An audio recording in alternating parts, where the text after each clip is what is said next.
हमारा आज का lecture is about the state and the individual. इसमें हम लोग बेसिकली देखेंगे ये कि स्टेट के पास किस हद तक इख्तियारात मौजूद हैं कि वो इंडिविजुअल की लाइफ में इंटरफेयर कर सके, या इंडिविजुअल के हाथ में किस हद तक इख्तियारात मौजूद हैं कि वो स्टेट की का फ्यूचर बदल सके। इस तरह की चीज़ें हम लोग, स्टेट्स के राइट्स क्या हैं, कलेक्टिव तौर पर सोसाइटी के ओवरऑल राइट्स क्या हैं, रिस्पॉन्सिबिलिटीज़ क्या हैं, इस तरह की जर्नल चीज़ें हम देखेंगे। इसके साथ साथ मैंने कुछ इस लेक्चर के लिए स्पेसिफिकली आर्टिकल्स डाउनलोड किए थे, 2 या 3 आर्टिकल्स भी होंगे, वो भी मैं आप लोगों के साथ व्हाट्सएप ग्रुप में शेयर कर दूंगा। मॉरली देखा जाए, पॉलिटिकली देखा जाए, इकोनॉमिकली देखा जाए, तो जो 20th सेंचुरी गुजरी है, अब 21st सेंचुरी, इससे जो पिछली सेंचुरी गुजरी है, उसमें जो सबसे बड़ा इशू इस डोमेन में, इंटरनेशनल लॉ के डोमेन में या इंटरनेशनल रिलेशंस के डोमेन में, वो ये था कि देखा जाए कि state is to be the master और the servant of its individual citizens. लोगों के ऊपर क्या स्टेट हाकम का दर्जा रखती है या महकूम का दर्जा रखती है? क्या स्टेट ने डिसाइड करना है लोग क्या करेंगे, या लोग डिसाइड करेंगे स्टेट क्या करेगी? ये चीज 20th सेंचुरी में इस चीज के ऊपर बहुत डिबेट्स हुई, बहुत ज्यादा रिसर्च हुई, बहुत ज्यादा इस तरह के काम हुए। लिबर्टी जो है, that is integral part of human life.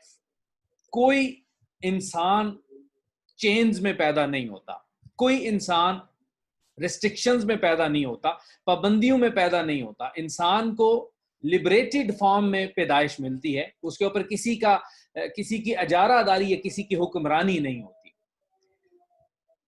एक किस्म की freedom, if we talk about freedom, if we talk about liberty, one freedom begets another freedom. मतलब फ्रीडम जितनी आप बढ़ाना चाहें आप बढ़ा सकते हैं। सेम हैपन्स टिरनी की फील्ड में, डिक्टेटरशिप की फील्ड में, हुक्मरानी की फील्ड में, दूसरों को दबाने की फील्ड में, एब्सोल्यूटिज्म की फील्ड में, वहां पे भी यही होता है। जैसे एक फ्रीडम से दूसरी फ्रीडम निकलती है, उससे तीसरी, मतलब फ्रीडम के रास्ते जितने ज्यादा आप फ्री होंगे उतना ज्यादा आप दूसरों को फ्री रखेंगे। इसी तरह टिरनी बिगेट्स टिरनी, वो भी ब्रीड करती है। जहां पे एक पाबंदी लगेगी, उससे दिल करेगा अगली पाबंदी भी लगाए, इससे दिल करेगा उससे अगली, मजीद पाबंद करें, मजीद करें, इस तरह ही आगे चलता रहेगा। जब स्टेट अपने प्रॉपर फंक्शंस क्या है स्टेट के? Maintaining law and order at home and providing protection against foreign aggression. मुल्क के अंदर पुरसुकून एनवायरनमेंट रखना और बाहर की एग्रेशन से रोक कर रखना। इससे जब स्टेट आगे निकलने की कोशिश करती है और वो रोल एज्यूम करने की कोशिश करती है यूनिवर्सल प्रोवाइडर का या यूनिवर्सल रेगुलेटर का, कि हमने ही सब कुछ करना है, तो फिर there is no limitation, there is no stopping this phenomena. जैसे आप अमेरिका की एग्जांपल ले लीजिए, when you have secured your citizens from external and internal aggressions, यहां तक ये स्टेट का रोल है। इसके बाद जब आप अपना रोल एक्सटेंड करने की कोशिश करेंगे तो आप लोगों के लिए अजाब बनेंगे। इराक के लिए क्या है, मिडिल ईस्टर्न कंट्रीज के लिए क्या है, ये जितनी पॉलिटिक्स चलती है, हेजमोनिक गेम्स चलती हैं, लड़ाइयां चलती हैं, ये सारी क्या है? बेसिकली वो अपने रोल से जब आप बियॉन्ड जाएंगे, उस वक्त जाके इस तरह की प्रॉब्लम्स क्रिएट होंगी। You will never know when to stop and where to stop. वो कहते हैं ना, कुरान पाक में भी आता है कि ये हद से मत बढ़ो। हर चीज में लिमिटेशंस डिफाइन की गई हैं। इवन कुरान पाक में अक्सर कौमों पर जब अजाब की वो वईद सुनाई जाती है ना, तो उसमें एक टर्म बड़ी कॉमन है कि इन्होंने अल्लाह की हुदूद को क्रॉस किया।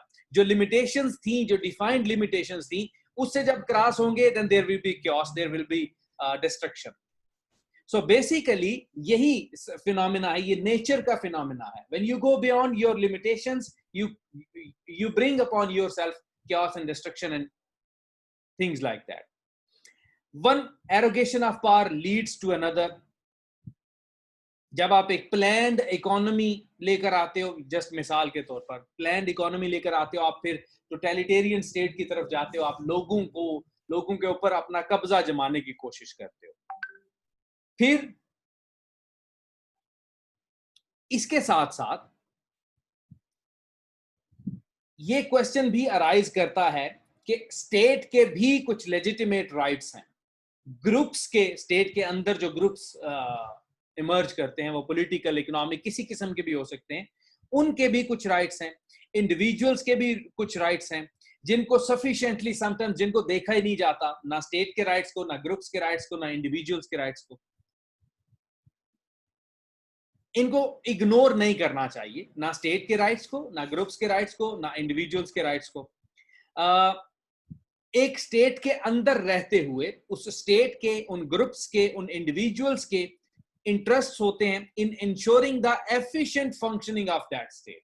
देखिए, जब आप किसी एक ग्रुप को, वो एथनिक ग्रुप भी हो सकता है, वो पॉलिटिकल ग्रुप भी हो सकता है, वो किसी किस्म का भी हो सकता है, जब आप उसको साइड लाइन करने की कोशिश करते हो तो वहां पे फिर क्या आता है, वहां पे रिपल्शन आती है। जितना किसी को आप पुश करेंगे उतना वो रिपल्स करेगा, उतना वो आपको पुश बैक करेगा। सेम हैपेंस हियर, स्टेट के अंदर रहते हुए स्टेट के राइट्स, ग्रुप्स के राइट्स या इंडिविजुअल्स के राइट्स जहां पे भी मुतासर होंगे, वहां पे प्रॉब्लम क्रिएट होगी। चाहे आप वो ईस्ट पाकिस्तान की मिसाल ले लीजिए, एक एथनिक ग्रुप को उनके राइट्स नहीं दिए गए, पॉलिटिकल राइट्स नहीं दिए गए, उनके एथनिक राइट्स नहीं दिए गए, तो फिर हुआ क्या, जो एफिशिएंट फंक्शनिंग थी उस स्टेट की, उसके ऊपर सवालिया निशान आ गया और उसकी वजह से स्टेट डिवाइड होगी। तो basically all within a state have an interest in ensuring the efficient functioning of that state in a manner consistent with respect for the rights of groups and individuals.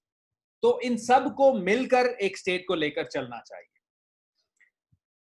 जो state के rights हैं, they basically give power to the federal government to control या laws set करें वो लोगों के लिए। State के राइट्स हमें ये कहते हैं कि you have to decide, the state has to decide how the individual should think for himself or herself, how her actions, how his actions should be controlled. ये स्टेट के राइट्स में, अगर हम सोलली स्टेट के rights की बात करें तो जब आप स्टेट को प्रीडोमिनेट कंट्रोल दे दे इंडिविजुअल्स के ऊपर, तो problems often occur and the different laws and propositions could alienate some people. कुछ लोगों को फिर आप गुस्सा दिला देते हैं जब आप स्टेट को इस हद तक कवानीन देते हैं कि वो आपके थॉट प्रोसेस को भी कंट्रोल करें। हमारे ये जो थर्ड वर्ल्ड कंट्री है, यहाँ पे स्टेट इसी तरह के काम करती है। That is the precise reason कि हमारे यहाँ पे वो ग्रुप्स बने हुए होते हैं, एक बिल्कुल एंटी स्टेट होगा, एक मीडियम लेवल का होगा, एक एंटी गवर्नमेंट होगा, मतलब एक्सट्रीम्स पे लोग बैठे हुए होंगे। और उसके पीछे वजह क्या है कि स्टेट के पास वो इख्तियारात मौजूद हैं कि वो इंडिविजुअल्स के एक्शंस को भी कंट्रोल कर रही है, इंडिविजुअल्स के थिंकिंग पैटर्न को भी कंट्रोल कर रही है। If you think beyond that limitations, अगर आप उससे बाहर जाने की कोशिश करें तो फिर बोरी बंद लाश मिलेगी। जब इस तरह की सिचुएशन क्रिएट होगी तो एक्सट्रीमिस्ट आइडियोलॉजीज इवॉल्व करती है। A government should be entirely equal to all citizens and each individual should make his or her own decisions. Generally ये प्रिंसिपल है। इसके साथ मैंने एक आर्टिकल यहाँ पे पेस्ट किया हुआ है, वो जब आपको मैं ग्रुप में भेजूंगा तो वहां पे आपको आप वो भी पढ़ लेंगे। यहां तक आपको समझ आ गई इन सारे मामलात की?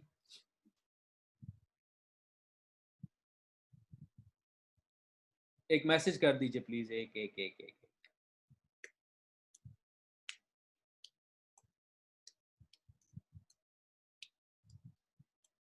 ठीक हो गया।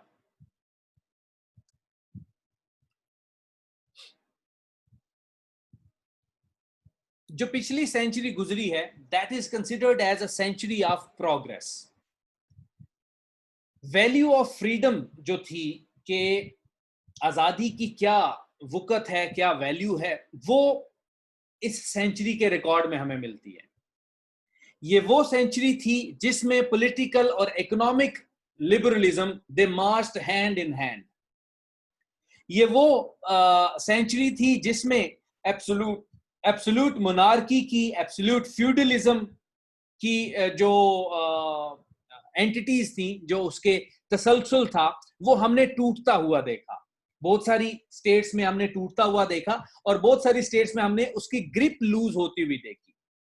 बहुत सारी जगहों पे जहां पे ये हमारे मोनार्क्स थे, जहां पे किंगडम था, मतलब आप इसकी मिसाल ले लीजिए, ईरान की मिसाल ले लीजिए, किंगडम वहां पे चल रहा था, खत्म हो गया। आप अरब कंट्रीज की मिसाल ले लीजिए, पिछली पूरी सेंचुरी में जैसे जैसे इवॉल्व हो रहे हैं तो एब्सोल्यूट मोनार्की कम होती जा रही है और वो लूज, उनकी ग्रिप लूज होती जा रही है। उसी की वजह से वो अरब स्प्रिंग और इस तरह के सारे फिनोमिना हुए थे। इन सारी चीजों के जो मटेरियल रिजल्ट्स थे, they were very impressive. There was not a country in the Western world where people were not better fed, better clothed, and better schooled, better cared for medically in 2014 than they had been in 1914. मतलब अगर आप comparative analysis कीजिए 1914 का और 2014 का, हम एक century देख रहे हैं ना, इस सेंचुरी को हम लोग नाम दे रहे हैं सेंचुरी ऑफ प्रोग्रेस। 1914 से 2014 का अगर हम देखें तो उसमें हमें नजर आता है वेस्टर्न कंट्रीज में स्पेसिफिकली और बाकी कंट्रीज में जनरली कि लोगों को बेहतर खाने की सहूलियात, बेहतर पहनने की सहूलियात और बेहतर स्कूलिंग की सहूलियात मिलती हैं। The rising standard of living accompanied a very considerable growth of population. The three freedoms of movement, freedom for men, goods and capital, तीन किस्म की इस सेंचुरी में, 19th सेंचुरी की, ये बेसिकली बहुत ज्यादा जिन फ्रीडम्स को आप ये कह लें,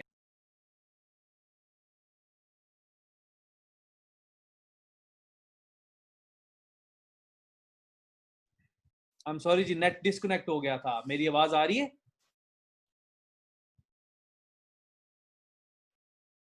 ठीक है।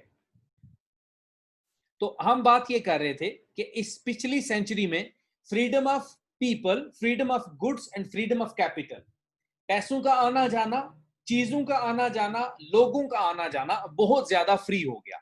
बहुत कम से कम हिंड्रेंसेस फेस करनी पड़ती हैं। Did much to relieve population pressure and to assure the progress of undeveloped parts of the world.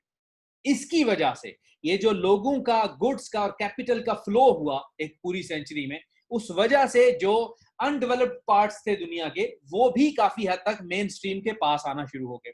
The progress was evenly distributed all along the line. Government के अंदर लोग ज्यादा पार्टिसिपेट करना शुरू हो गए, बेसिक ह्यूमन राइट्स की ज्यादा एश्योरेंस होनी शुरू हो गई, a much wider spread in education without deterioration in quality, quality में डिटीरियरेशन के बगैर ही एजुकेशन ज्यादा स्प्रेड हो रही थी, and a tremendous display of creative vitality in literature and music.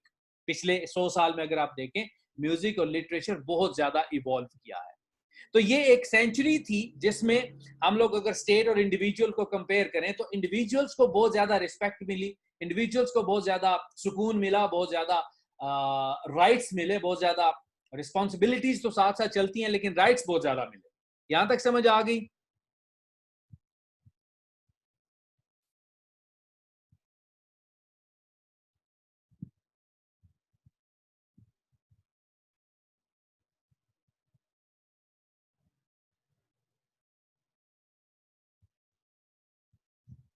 ठीक हो गया। अब आते हैं कलेक्टिव और इंडिविजुअल राइट्स की तरफ। कलेक्टिव राइट्स क्या होते हैं और इंडिविजुअल राइट्स क्या होते हैं? 1945 से ऑनवर्ड्स इंटरनेशनल लॉ ने प्राइमरीली फोकस किया हुआ है upon the protection of individual human rights. जैसा कि हम लोग universal declaration of human rights, इसको आप लोगों ने रीड आउट करना है, universal declaration of human rights क्या है उसको पढ़ लीजिएगा, वहां से हमें पता चलता है। रिसेंट ईयर्स में, पिछले 2-3 डेकेड्स में हमें यह नजर आ रहा है कि ज्यादा अटेंशन दी जा रही है towards what, towards various expressions of the concept of collective rights. Individual rights पे तो 1945 से ऑनवर्ड चल रहे हैं, कलेक्टिव राइट्स की तरफ हम लोग रिसेंटली बढ़ना शुरू हुए। अगरचे समटाइम्स हम लोग डिफरेंट हो, काफी डिफिकल्ट हो जाता है इंडिविजुअल राइट्स में और कलेक्टिव राइट्स में डिफरेंशिएट करना कि ये इंडिविजुअल राइट में बात आएगी या कलेक्टिव राइट्स में बात आएगी, लेकिन स्टिल इसके ऊपर काफी फोकस किया जा रहा है। कुछ राइट्स प्योरली इंडिविजुअल होते हैं, जैसे राइट टू लाइफ, मेरी जिंदगी के ऊपर मेरा इख्तियार, right to freedom of expression, मेरा बोलने का इख्तियार, right to freedom to eat, freedom to work, मतलब ये सारे इंडिविजुअल राइट्स में आते हैं। कुछ ऐसे इंडिविजुअल राइट्स भी हैं जो कि कलेक्टिवली एक्सप्रेस किए जाते हैं, होते वो इंडिविजुअल राइट्स हैं लेकिन एक्सप्रेशन उनका कलेक्टिव होता है, जैसे फ्रीडम ऑफ असेंबली, इकट्ठे खड़े होना। अब इंडिविजुअल का भी राइट है और एक ग्रुप का भी राइट है। इसी तरह the right to manifest one's own religion, ये भी समटाइम्स इंडिविजुअल लेकिन इसका एक्सप्रेशन कलेक्टिव में आ जाता है। ये हो गए इंडिविजुअल राइट्स और प्लस इंडिविजुअल जो कि शो कलेक्टिव होते हैं। इसी तरह कुछ ऐसे राइट्स हैं जो प्योरली कलेक्टिव राइट्स हैं, जो एक ग्रुप को प्योरली मिलते हैं, जैसे राइट टू सेल्फ डिटर्मिनेशन। अब वो अकेले बंदे का राइट नहीं होता सेल्फ डिटर्मिनेशन का, वो एक पूरी कम्युनिटी वो राइट अपना शो करती है। Right to physical protection of a group, जैसे कि उसको उसका जेनोसाइड नहीं किया जाएगा। मतलब एक हमारे जो ऊपर आप कह लें गिलगित बल्तिस्तान में, वहां पे एक कैलाश एक ग्रुप है उनका, कि उनको जेनोसाइड ना किया जाए, उनको खत्म ना किया जाए, उनको डिस्पर्स ना किया जाए, वो इकट्ठे वहां पे रह रहे हैं, खूबसूरती है। ये एक राइट है, कलेक्टिव राइट्स में आता है। इसी तरह collective manifestation of individual rights, जैसा कि right of a person belonging to minority to enjoy their own culture and practice their own religion and use their own language, होगा ये भी कलेक्टिव राइट्स में ही, लेकिन इंडिविजुअल के ऊपर ये अप्लाई होगा। अगर वो इंडिविजुअल, फर्ज करें सिंध का कोई बंदा है, उसके पास, सिंध का एक हिंदू बंदा है, वो माइनॉरिटी भी है, उसके पास राइट है कि वो अपना रिलीजन भी प्रैक्टिस करे, अपनी लैंग्वेज सिंधी भी प्रैक्टिस करे, अपना कल्चर भी प्रैक्टिस करे, अजरक वगैरह पाने जो कुछ भी करे, ये उसका इंडिविजुअल राइट्स है, लेकिन कलेक्टिविटी में आता है, सबको मिलेगा। ये थोड़ा सा डिफरेंस हो गया इंडिविजुअल एंड कलेक्टिव राइट्स में। अब आते हैं राइट्स ऑफ अ स्टेट की तरफ। सॉवरन स्टेट के 5 की कंपोनेंट्स होते हैं सॉवरेनिटी के। पहली, टेरिटोरियल एक्सक्लूसिविटी, उसके पास एक खास किस्म की टेरिटरी होनी चाहिए। दूसरी, a monopoly on the legitimate use of armed forces, वो अपनी आर्म्ड फोर्सेस के पास, उसके पास मोनोपोली होनी चाहिए कि वो उसका जायज इस्तेमाल कर सके। Absolute authority over internal affairs, अंदरूनी मामलात के ऊपर मुकम्मल उसके पास इख्तियार हो। Responsibility to protect citizens and territory from external enemies, उसके पास ये जिम्मेदारी उसके ऊपर आयद होती है कि अपने इंडिविजुअल्स को इंटरनली प्रोटेक्ट कर सके और एक्सटर्नल एग्रेशन से भी बचा सके। And the necessity of recognition from other states, दूसरी स्टेट, ये हमने पहले भी पढ़ा हुआ है रिकॉग्निशन वाले टॉपिक में। तो ये 5 की कंपोनेंट्स हैं किसी भी सॉवरन स्टेट के सॉवरन कहलाने के लिए। अब लाजमी नहीं सारे के सारे एप्लीकेबल हों, लेकिन ये 5 हैं। एक फ्राइडरिक हाइक एक इकोनॉमिस्ट हैं, पॉलिटिकल फिलोसोफर हैं, वो क्या कहते हैं, one might use a triangle to represent the different schools of thought about the role of government. अब ये 3 ट्राइएंगल, चूंकि हम बात कर रहे हैं 3 स्कूल ऑफ थॉट्स हैं, उनके ऊपर हम लोग देखेंगे कि वो क्या कहते हैं। पहले हैं on one corner of the triangle, ये बंदा बता रहा है, फ्राइडरिक हाइक बता रहा है, क्लासिक लिबरल्स या लिबर्टेरियंस इसको बोलते हैं। They believe that government has a very limited role to play. They are prepared to let change in social and economic relationships and in civil arrangements evolve. Liberals are skeptical of the state's wisdom and its power to do good. वो कहते हैं जी कि state के पास जो power है वो we don't believe in that. वो उसको शक की निगाह से देखते हैं। And they fear its power to do bad things. और वो लिबर्टेरियंस ये भी कहते हैं कि स्टेट के पास जो पावर है ये बुरी चीजें ज्यादा करती है। They can only accept government intervention where it is really necessary, most obviously to prevent harm. जहां पे किसी को नुकसान पहुंचना हो वहां पे सिर्फ वो कहते हैं गवर्नमेंट को इंटरफेयर करना चाहिए, अदरवाइज गवर्नमेंट का ह्यूमन अफेयर्स के अंदर, इंडिविजुअल अफेयर्स के अंदर, कलेक्टिव अफेयर्स के अंदर कोई रोल नहीं होता। ये क्लासिक लिबरल्स या लिबर्टेरियंस आप इनको कह सकते हैं। दूसरे कॉर्नर के ऊपर lie the activists. They possess a more positive view of the role of the state. वो क्या कहते हैं, Hayek said that socialists belong to this corner, जो socialism पे believe रखने वाले हैं, they belong to this corner, but other political creeds might be found here as well. लेकिन दूसरे school of thoughts भी इस activists के साथ हमें मिलते हुए नजर आ सकते हैं. The activists believe that the state should use its power to pursue an agenda. The state should seek to initiate and direct change and promote social development. ऊपर वाले कहते हैं स्टेट सिर्फ जहां पे हार्म पहुंचने का हो वहां पे स्टेट इंटरवीन करेगी, जबकि ये कहते हैं कि स्टेट को एक एजेंडा के साथ, सोशल डेवलपमेंट के एजेंडा के साथ, डायरेक्ट चेंज के साथ इंटरवीन करना चाहिए सोसाइटी के अंदर इंडिविजुअल्स के साथ. और तीसरा कॉर्नर है they are the conservatives. Conservatives are more skeptical than the activists about the use of state power to manage change. Change basically वो उसके ऊपर वो skeptical है because they are more skeptical of change, क्योंकि वो change को ही शक की निगाह से देखते हैं. They are prepared to use state power to preserve institutions and existing states of social development. वो कहते हैं जी कि जो इंस्टीट्यूशंस हैं उनको प्रोटेक्ट करना स्टेट का काम है, उनकी वेल फंक्शनिंग स्टेट करती रहे, और जो सोशल डेवलपमेंट की एग्जिस्टिंग स्टेट है इस वक्त जिस तरह slow and steadily society evolve कर रही है उसको प्रोटेक्ट करना. They might be prepared to use state power to reinforce community values and institutions. ये बेसिकली कंजर्वेटिव्स हैं, जैसे उनके नाम से जाहिर हो रहा है कि जो कंजर्वेशन है, जो हर तरह के मामलात में एक जो आप कहते हैं ना बिलीफ सिस्टम चलता आ रहा है, जो पहले से मामला चलते आ रहे हैं उनकी कंटिन्यूएशन के ऊपर ये लोग बिलीव करते हैं. अब ये तीन ट्रायंगल है, तीन डिफरेंट स्कूल ऑफ थॉट्स हैं जो डिफरेंट चीजों पे बिलीव रखते हैं. In practice most individuals find themselves at some point between the corners on the triangle. कभी हम किसी चीज में, हम एक कॉर्नर पे हम एक्टिविस्ट्स के साथ होते हैं, किसी कॉर्नर पे हम लोग कंजर्वेटिव्स के साथ होते हैं, किसी मामले में हम किसी और के साथ होते हैं. They might, for example, be categorized as liberals in relation to economic matters and conservatives on social questions. मतलब जहां पे इकोनॉमी की बात आए वहां पे हर बंदा लिबरल्स के साथ हो जाएगा कि हर बंदे को हक हासिल है वो अपनी इकोनॉमिक एक्टिविटीज को इंक्रीज कर सके, स्टेट उसमें अपना रोल प्ले ना करे. जबकि जहां पे सोशल प्रेजर्वेशंस की बात आती है, सोसाइटी की नॉर्म्स को लेकर चलने की बात आती है, वहां पे वो कंजर्वेटिव्स के साथ हो जाएंगे कि नहीं जी हमने अजरक पहननी है, हमने कुल्ला पहनना है, हमने धोती पहननी है, हमने अपनी लैंग्वेज को जो है ना वो जिंदा रखना है. वहां पे वो कंजर्वेटिव्स के साथ हो जाएं. और they might be activists on some social questions and liberals और कंजर्वेटिव्स ऑन अदर्स. तो बंदा बेसिकली इन साधु के बीच में घूम रहा होता है. But individuals often exhibit a broadly consistent approach to their view of the role of the state. लेकिन स्टेट के रोल के ऊपर वो थोड़े से कंसिस्टेंट ही रहते हैं कि मतलब दरमियाना सा रोल होना चाहिए, कहीं पे आ जाए कहीं पे ना आए, कहीं पे हमें फ्रीडम होनी चाहिए कहीं पे नहीं होनी चाहिए. मतलब आप देख लें कि तीनों स्कूल ऑफ थॉट्स के ऊपर अब हैं तो एग्जिस्ट तो तीनों कर रहे हैं, लेकिन इंडिविजुअल्स किसी के ऊपर एक्सट्रीम पे नहीं जाते, किसी एक स्कूल ऑफ थॉट के साथ मिलकर नहीं रहते. वो कहते हैं जी कि कुछ एक का ले लो, कुछ वैल्यूज एक से ले लो, कुछ दूसरे से ले लो. यहां तक समझ आ गई?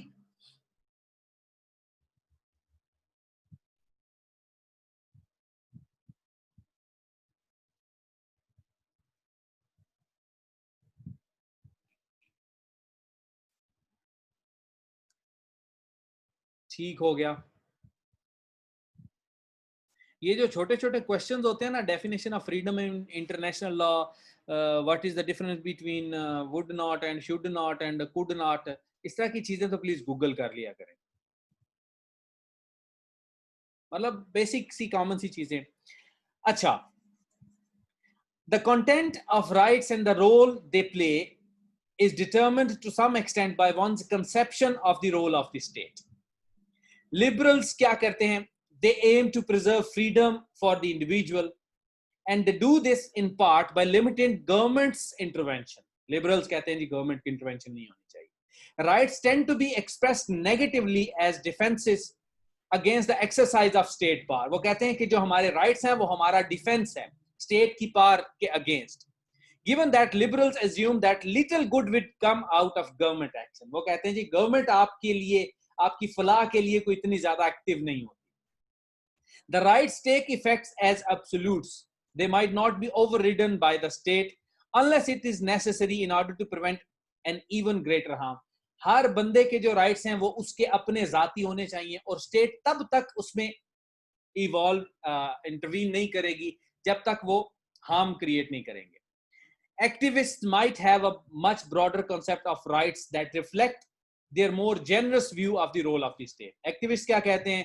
The creation of rights that fit a state's agenda and their assertion by the individual can only drive the exercise of state power. The rights might also include a defensive element designed to protect the individuals against the misuse of state power in particular cases. But many of the rights are broadly defined and in part aspirational so that they are open to negotiation and compromise. Activists कहते हैं जी कि state को agendas define करने चाहिए, और वो भी मतलब एक्टिविस्ट इस चीज के ऊपर भी बिलीव रखते हैं कि वो एजेंडा स्ट्रिक्ट नहीं होने चाहिए, वो चेंज के या इस तरह के जो भी हों वो सारे दरमियाने लेवल के होने चाहिए, उनमें स्टेट को भी स्ट्रिक्ट नहीं होना चाहिए. जबकि कंजर्वेटिव्स क्या कहते हैं? Because conservative tends to be more skeptical about the positive role of the state, they often have a narrow view of rights as protections. कहते हैं rights जो है वो आपकी protection नहीं होते, but they might be less inclined to treat rights as protections where some community values or institutions are at stake. मतलब ये कंजर्वेटिव्स का हम पहले भी डिस्कस कर चुके हैं कि वो बस जो चल रहा है मामला ना, जो वो जैसे कुरान पाक कहता है जी कि हम अपने आबाओ अजदाद के मामलात कैसे छोड़ दें, तो कंजर्वेटिव्स को आप वो समझ लीजिए, दे बिलीव इन कंजर्वेशन, वो स्लो एंड स्टडी एवोल्यूशन के ऊपर बिलीव रखते हैं. The liberty and tyranny pendulum tends to swing back and forth in Western countries. Pendulum क्या होता है? एक वो रस्सी सी होती है, उसके नीचे बॉल सा बंधा हुआ होता है. एक extreme is liberty, second extreme is tyranny. Tends to swing back and forth in Western countries, though for the past 50 plus years, the overall move has been towards tyranny. अब ये क्यों tyranny का कह रहे हैं? In the United States in particular, the pendulum has been traveling at an accelerating pace towards tyranny over the past 25 years and particularly the last 5 years. और इसमें भी अगर आप पिछले ये इसकी मिसाल ले लीजिए, गवर्नमेंट अभी जो ट्रम्प की है, तो you see tyranny is winning, liberty is losing its grip. वो ब्लैक्स की लाइव्स के बारे में आप मिसाल ले लीजिए, पाबंदियां लगने के हवाले से आप मिसाल ले लीजिए, अमेरिका फर्स्ट के मामले में मिसाल लीजिए, वाइट एक्सट्रीमिस्ट का इन राइज पे आना उसकी मिसाल ले लीजिए, तो आपको वो टिरनी की तरफ पेंडुलम जाता ज्यादा नजर आ रहा है. The question now is, will it swing back towards liberty anytime soon? Will it come back? No one knows for certain. What we do know from a study of history is that if the pendulum swings too far in the direction of tyranny, there is a danger that it might get stuck there for 50 to 100 years. अगर वो बहुत ज्यादा speed के साथ tyranny की तरफ जा रहा है, तो फिर अगले 50 या 100 साल आप tyranny ही एक्सपेक्ट कीजिए. It will not come back very soon. Russia की एग्जांपल ले लीजिए, क्यूबा की, नॉर्थ कोरिया की, चाइना की, वेनेजुएला की और दूसरे इस तरह के कंट्रीज की मिसाल ले लीजिए. ये थे कुछ journal school of thoughts about the rights of state and the rights of individuals.